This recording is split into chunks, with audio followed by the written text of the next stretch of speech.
Change is hard no matter when you do it. It's even harder at scale when you have to convince a large number of people that it's the right thing to do. Most people can make the case for a recurring revenue model that delivers predictable revenue. However, it's a tougher conversation when you say that commissions may be smaller when that's the primary means of compensation. If you have questions like this, then we have just the expert for you. Jennifer Selby Long is an executive coach, trusted advisor for large marquee businesses. She is dedicated to helping leaders win at transformation and change. Jennifer, welcome to the Subscription Maker Impact. Thank you, Zachary. Nice to be here.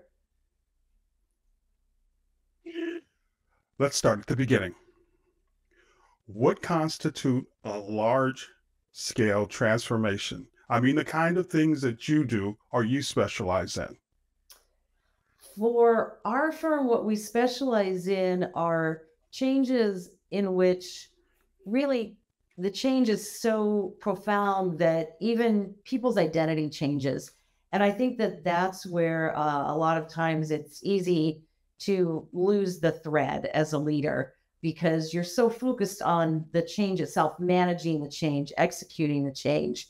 Most of the changes we work with are large scale transformations that are driven by changes in technology, opportunities presented by that.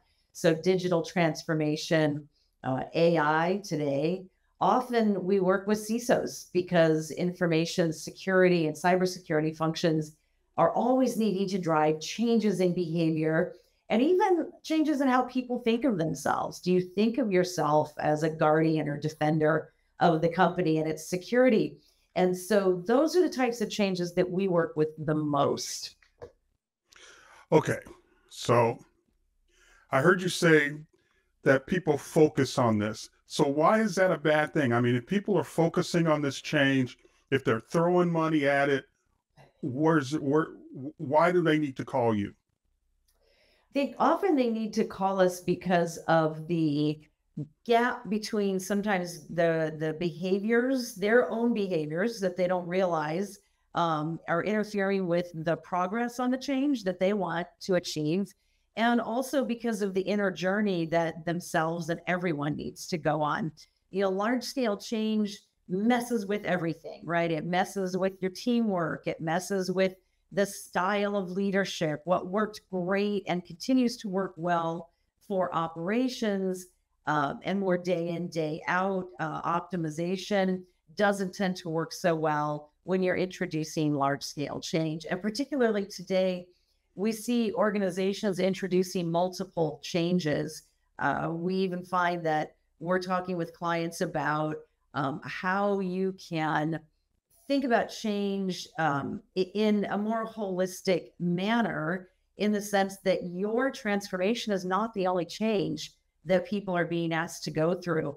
And so we're actually seeing things like change fatigue, which we can look at how can you as a leader change that.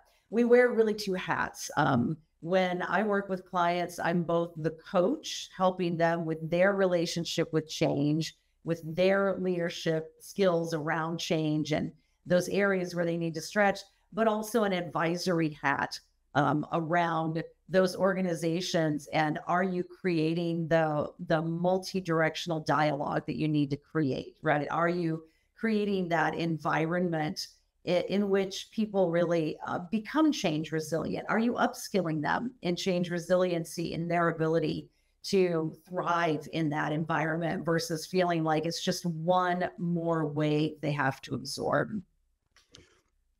So I apologize if this just seems so nitpicky, but Sure. what should someone do to prepare for bringing someone like you in? What kind of mental things should they do? How should they lay things out so that they're ready to accept the kind of work that you guys need to do? It's a great question. And I think that there are several things that you need to think about before you make that kind of investment in an outside firm like ours. One, obviously, is your readiness to be coached. Are you someone who can take feedback? Are you someone who will ask for feedback? Are you someone who will appreciate the feedback? Our processes are super feedback rich. And so thinking how ready you are for that as the senior most leader that's going to be working with us. Also looking at, what is your relative risk, right? Your leadership team is absolutely instrumental to change, and their ability to manage these conflicting priorities of change and continuing to keep your current operations running well. Are they ready for that, right? And if they're super close, you may not really need an outsider, right? That might be too much of an investment.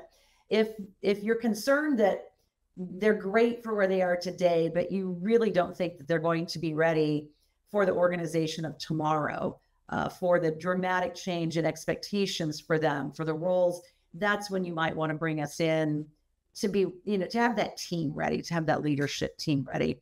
And if your whole organization lacks readiness, we can come in and assist with that in some very specific ways.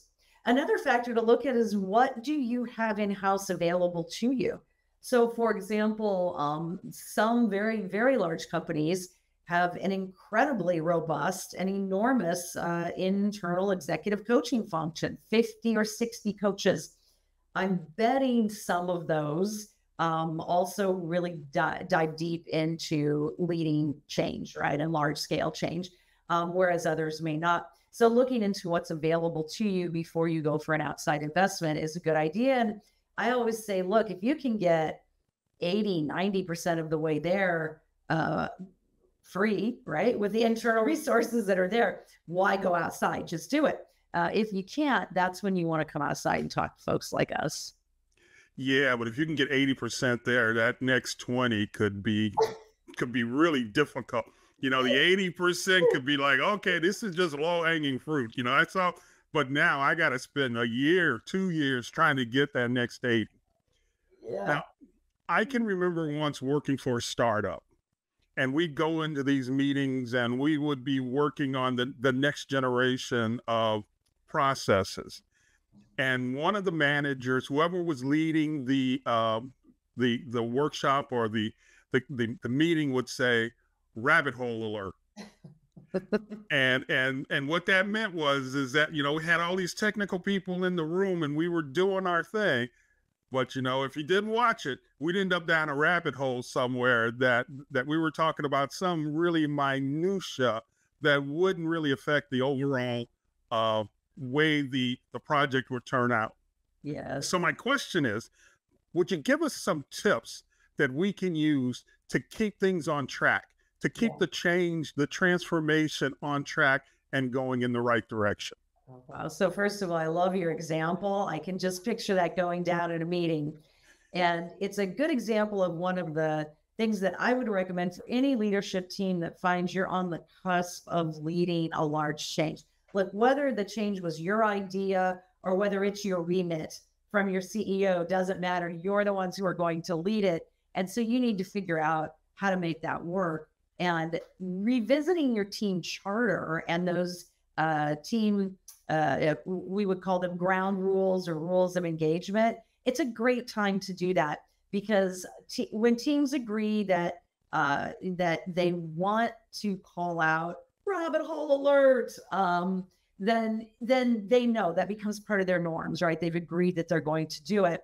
And so that, I think, is a really good thing to do, is take a look at that team charter, have another discussion about it, make sure it still makes sense, but it probably doesn't, right? Where do you need to change it? Where do you need to be more vigilant? Know thyself becomes a very, very important aspect of change. I find a lot of times leaders are looking externally, right, for those cues or those signals, and they're skipping the internal look first. And so when you're looking at it just through your lens of your assumptions versus questioning those and saying, wait a minute, is this just an assumption?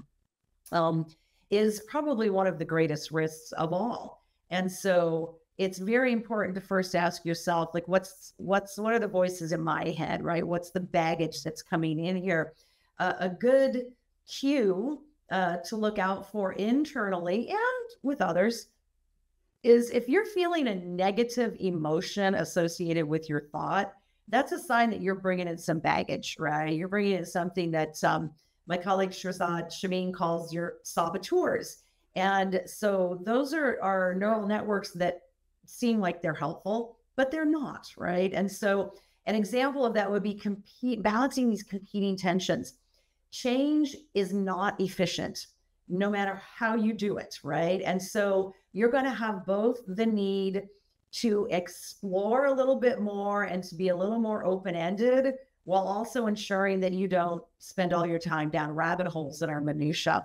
And so really constantly being aware in yourself and noting in others the balancing of that tension is a pretty important tip.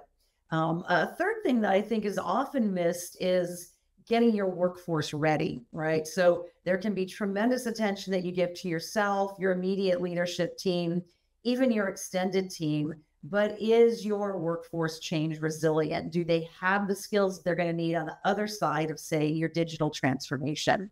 A great example of that is a client who leads finance. Now, we generally work with technology leaders, but today, about half of our leaders are business leaders because they are driving digital transformation, right? They are co-leading with their technology leaders. And so that's a perfect example of where you have financial analysts who have become Excel gurus. They can do all kinds of crazy things with Excel. It was hardly even built to do, right? Now they're going to have tools that free up a lot of their time to genuinely spend that time advising, guiding, being joined at the hip with the business leaders. Do they have the skills to do that? I don't mean the finance skills. I don't mean the ability to see what the numbers mean. I mean, do they communicate in a way that connects for that leader? Can they tell a story that connects the dots, right? Can they themselves move through these personal changes of stage and help bring the business leaders along through that? Those are all skills that they're going to need on the other side of digital transformation that they don't need on this side. So I think a big tip for leaders is to look through the whole organization. Never just say, oh, that's HR's job, because I think it's your job as the leader, right, to also be very certain that your workforce is ready, right, and is continuing to grow their skills for what their roles will look like after the gist of the transformation is done. Yeah, you bring up a good point when you talk about after the transformation. I want to come at it at a little differently. I've worked on both the inside as an employee and as a consultant. And I can tell you that as an employee, the situation was always, how long is it going to take? It was always that end point. Yeah. But as a consultant, it was how long before we see change?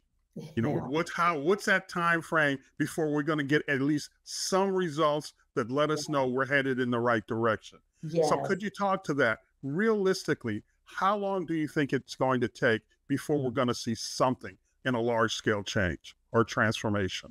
It varies so much, Zachary, from change to change and what it is that you're trying to do. When you look at something like digital transformation, it's so big. And so you have multiple endpoints on multiple aspects of what you're trying to do there.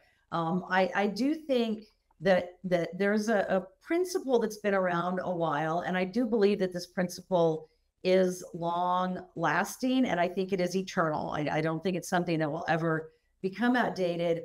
And it's that as leaders, it is your responsibility and vital to the success of the change to identify quick wins, celebrate them, and get that flywheel effect going. Because for many of these changes, you're looking minimum of 6 months down the road before there's a measurable change, maybe a year before you see something that really moves the needle on your KPI.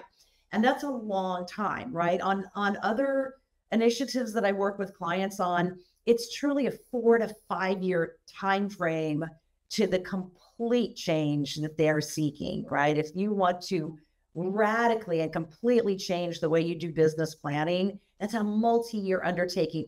That is a long time to ask people to work in a changing situation. Just trust me.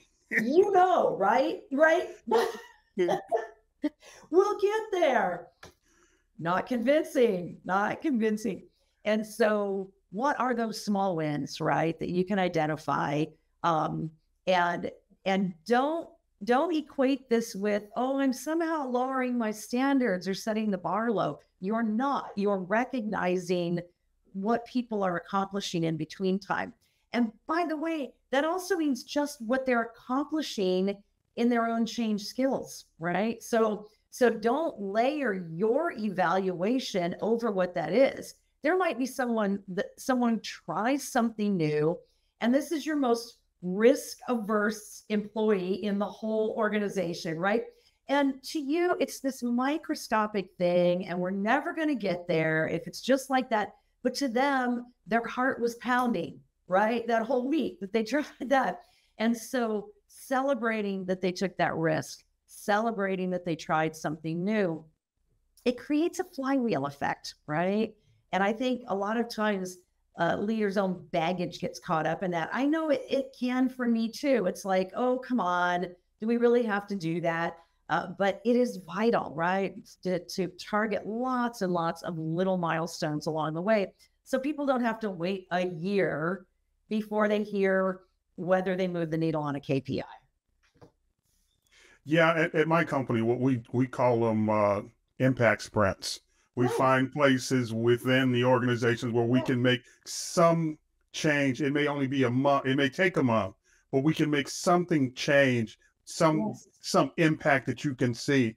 And then once you get that, then you start to build trust, and it gets easier. Yes. I think a point you raise is really good there, which is you don't wait to find those quick wins, right? By definition, they have to be quick. And so you find something that can be an accomplishment in a month, and you go for it, right? You absolutely go for it, and you celebrate it big time, right? Look, we made it, and onward, right? This is even if it's building a foundation. And I don't know in the space you're in, Zachary, but certainly in the space that a lot of my clients work in, they work in functions where they don't get a lot of celebration, right? If you're in IT, platform eng, if you're in an FP&A or accounting function, you don't get a lot of celebration. And if anything, you maybe get more attention when something goes wrong, but it's not the kind of attention that feels celebratory. So I think in a lot of ways, it's even more important for those functions that the leaders not slip into the habit of not seeking those quick wins and going for those and making a big deal out of each and every one of them. Jennifer, let's shift gears a little bit. Please tell us about the Selby Group. What's your secret sauce for longevity? The company has been around quite a long time. There aren't very many coaches who've had a firm as long as I have. I started it in 97, and I can say I started it somewhat as just a stopgap. So the company that I worked for relocated to a part of the country that I just could not get excited about the move, and I decided to stay put. And so I landed a consulting project thanks to a lead from my very own boss, and did that project. And that's really how the company started. It was about as humble a beginning as you can imagine. Somewhere along the line, at about 4 or 5 years in of doing projects, working within my own network, I came to the realization I probably wasn't going to get a job, right? It probably wasn't going to happen. I joke that, by 10 years, I had just become too feral, and you just can't quite resonate with being in a full-time permanent role anymore. You're too used to having your own business.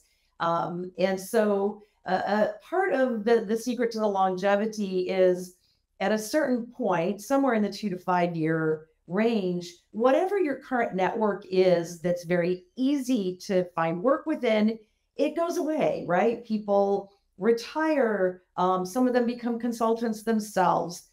They move on to other roles where it doesn't fit with what you do. And so for various reasons, your network starts to shrink, your viable network. And that's when you really have to make the decision, okay, this is a business. I'm for real, right? I'm not just a freelancer. It's a real thing.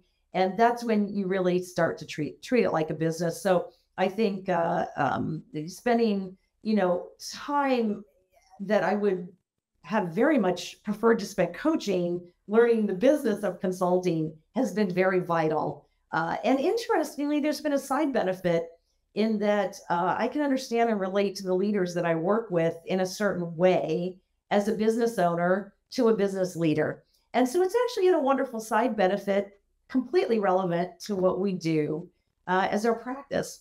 I think the other important thing is to, I think I never worried too much about being different or unique.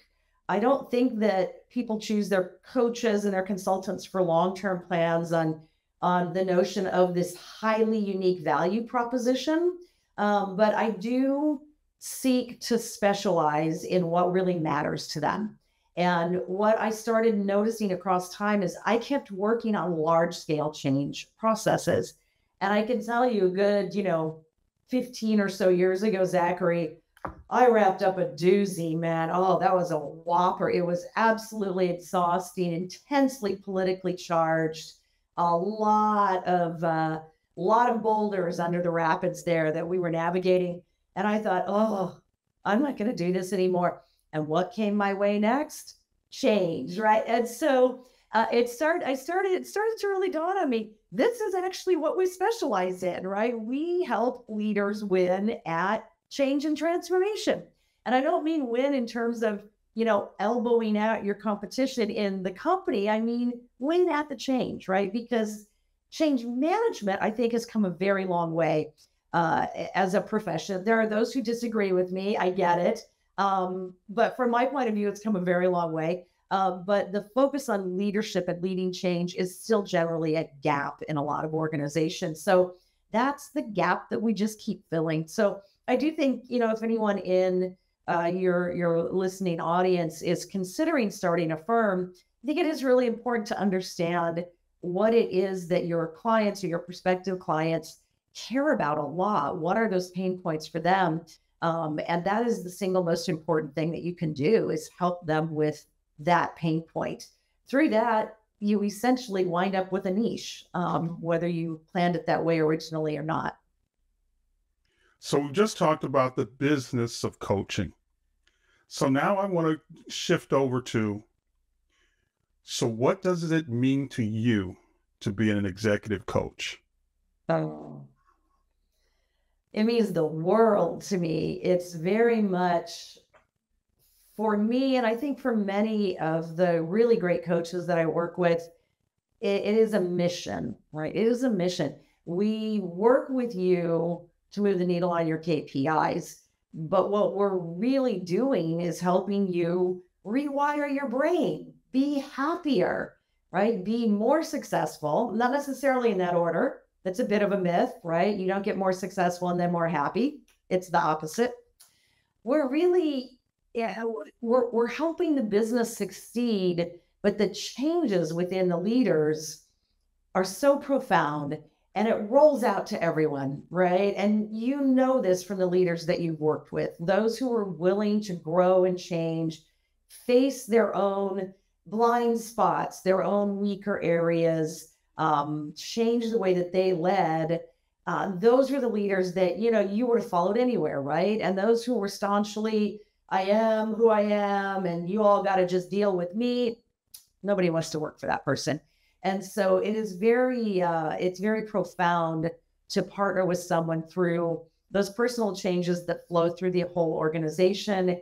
It's also incredibly profound to work with a leadership team and help them get stronger and stronger because of the multiple changes that our clients lead and the increasing pressure on them. It's not unusual for me to work with someone over a 4 or 5 year time period and to just be there side by side with them through that whole growth, to hear 10, 15, even 20 years later, that this continues to have an impact in their life with their family, with the people they love and care about. Wow, there is just no high like that high. So, what's the difference between being an executive coach and a trusted advisor? Oh, I'm so glad you asked that. Because to give it a little historical perspective, when coaching was first getting started, it was the coaches were really entirely psychiatrists and psychologists who were working with leaders in organizations. And so it had a very clearly delineated space that was a kind of like corporate therapy. It was very clandestine. Even in my early days, we were still figuring coaching out, right? And we kept it very clandestine, and we took our cues from therapists, and you did a 360 at the beginning of an engagement, but then after the client went and thanked the participants, they didn't really talk with them again. So it was all very quiet, very clandestine, and well defined. And it was also associated often with problems. This is a problem child. This person's vital to our success. We can't get there without them, but they've got these flat sides that we absolutely need fixed, right? So it was defined in a certain way. And then suddenly coaching became cool and everybody wanted a coach. And so all tasks that involved a consultant that had something to do with your leadership became coaching. And so it all gets called coaching. And so I think it is important to clarify what it is that you're looking for in your coach, because a lot of times you want an advisor. And that's fine. If you want advice in the area where I have expertise, I can wear two hats with you, right? And with certain clients, I do that. In our meetings, we run the gamut from your organizational change plan to back to how you might be interfering with that, right? Or who you might be treating preferentially on your team, right? All the way into what is the inner voice that's triggering you to do this, right? So we run the whole gamut. There are other coaches who play strictly in the coaching space. They don't have that background around organizational development, around leadership development that I had prior to coming into coaching. So they really stay just in that space. Maybe that's all they want to do. So it is very important to understand, the advisor can bring you expertise on something. The coach brings expertise on leading you through the journey that you want to take for your personal growth. And the mentor is someone who has already succeeded at what you want to do well. 3 different roles. Sometimes one person can play all 3 for you. Sometimes you need 3 different people. It just depends. Okay, Jennifer, we've been running pretty hot this whole interview. So let's dial it down a notch.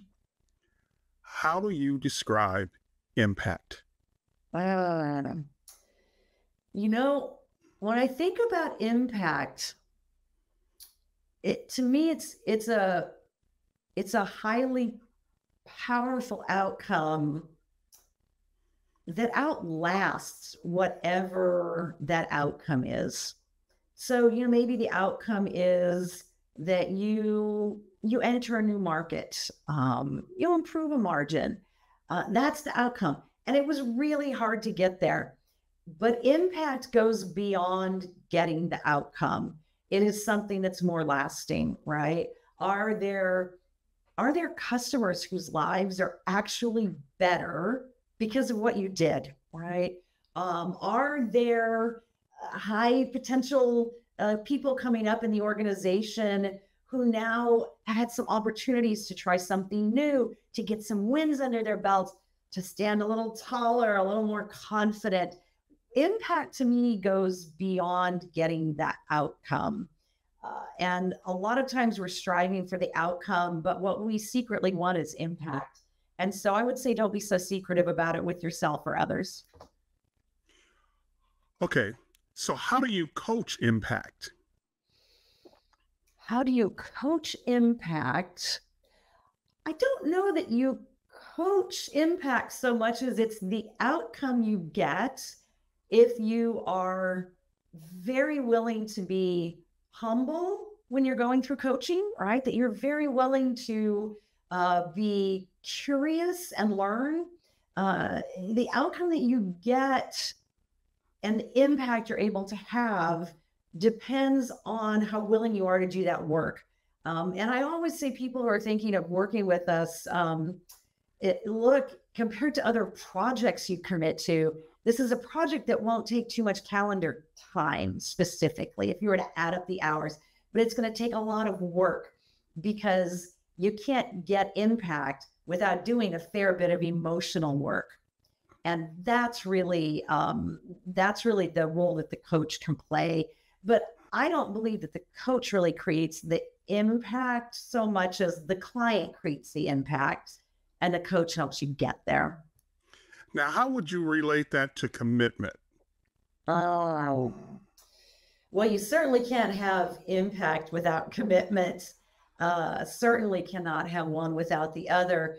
Can you be fully committed and not have impact? Sure. I mean, that's called a misstep, a misfire, a blunder, a fail. We all have them, right? So you certainly can be fully committed to something that doesn't turn out as you thought it would, but you certainly can't have impact without the commitment.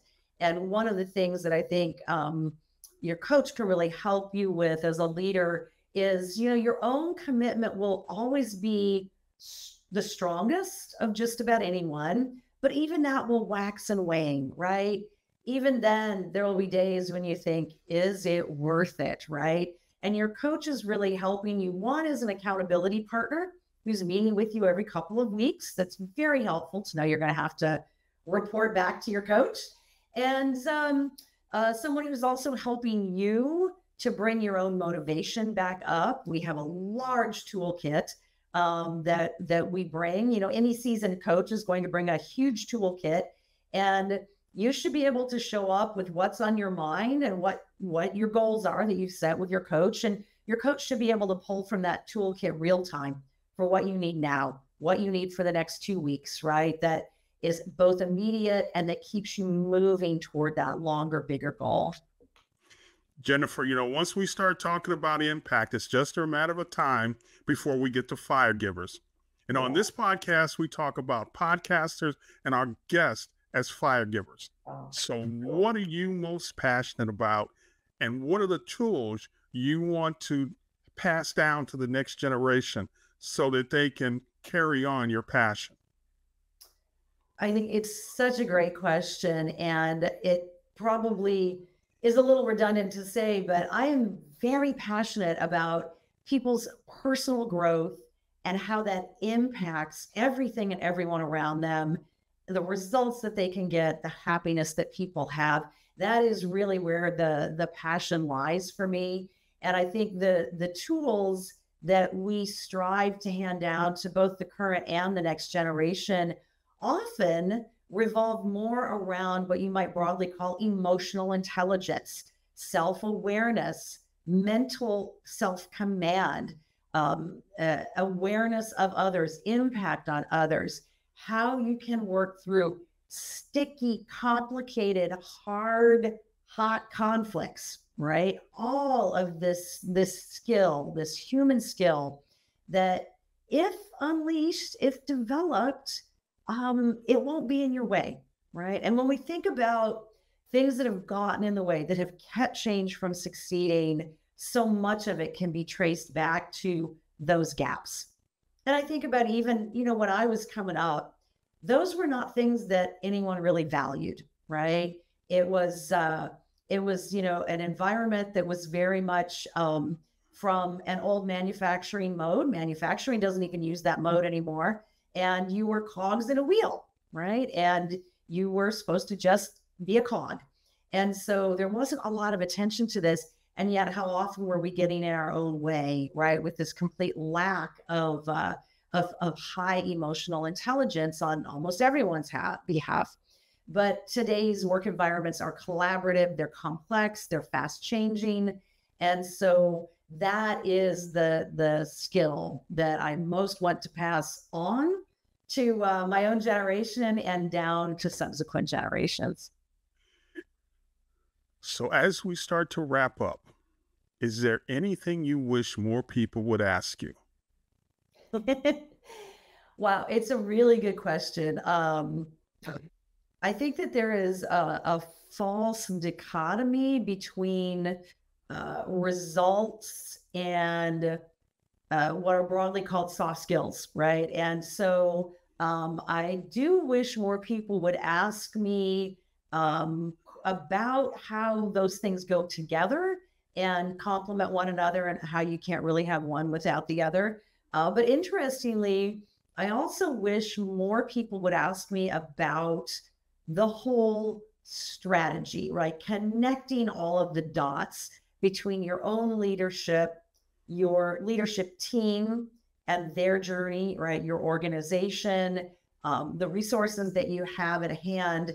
Because often, by the time someone who hasn't worked with us reaches out to me, they're asking a question that's much more tactical. It's like, I want a coach for, my CTO who's mission critical, but going sideways. Or we have an offsite coming up where we're going to do some strategic work and we've realized we need an outsider. And so that's a very tactical request.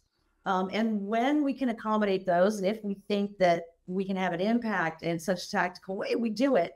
But really, the most powerful outcome comes from conversations that start with that whole strategy and then just saying, okay, now where can we plug in?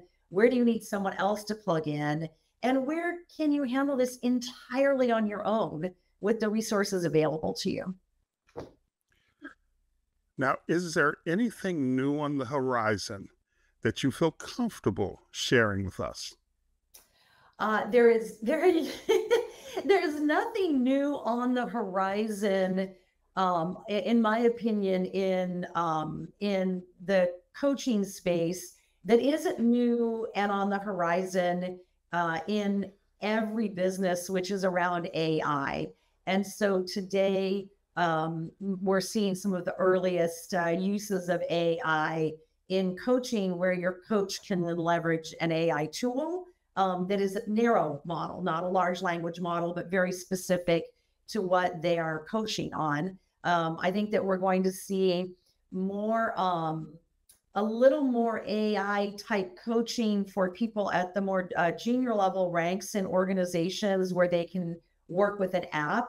Does it duplicate, what a seasoned coach does with an executive? It does not by any means, but it might be just right for someone at a more junior level to have access to that more robust resource. So AI, I think, is the thing that's coming on the horizon for all of us. What exactly that's going to look like, and the other day, I think one of the reporters in Morning Brew said that AI is an adolescent technology. Expect it to seem to sometimes stamp its foot and go, "You're so unfair."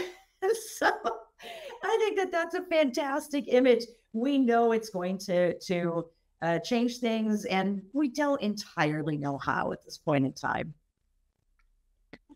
Jennifer, thank you for joining us on the Subscription Maker Impact.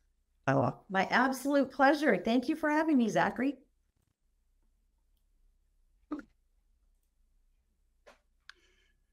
Before we wrap, too many people work way too hard and earn too little from their businesses. You don't have to be one of them.